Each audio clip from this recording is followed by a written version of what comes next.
1,021 people died in 60 minutes. Not from a war, not from a bomb, but from a Sunday picnic. The documents prove it wasn't an accident. It was a premeditated failure of safety. This is the truth behind the General Slocum. On June 15, 1904, the General Slocum steamboat departed Manhattan for a church picnic. Within an hour, it was a wreck. This is not a mystery or a ghost story. It is a documented case of systemic failure.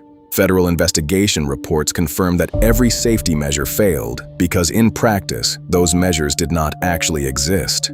When the fire began in the lamp room, the crew attempted to deploy the fire hoses. Witnesses and investigators reported that the hoses burst the moment the water pressure hit them.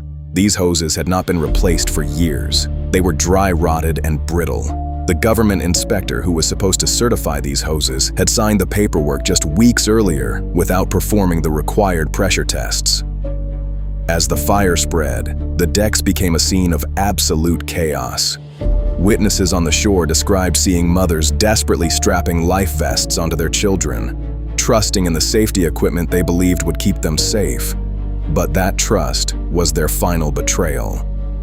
As they jumped into the East River, they weren't met with the safety of a flotation device, but the cold reality of a weight that wouldn't let them rise.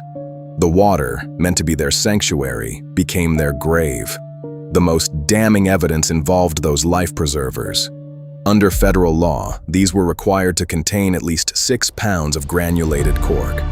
When investigators examined the debris, they found the cork had turned to dust from age. To maintain the mandated weight, the manufacturers had inserted iron bars and heavy metal scraps inside the vests. Instead of buoyancy, these vests provided weight. Victims who jumped into the water wearing them were physically dragged below the surface by the equipment meant to save them. The ensuing federal inquiry did not find a freak accident.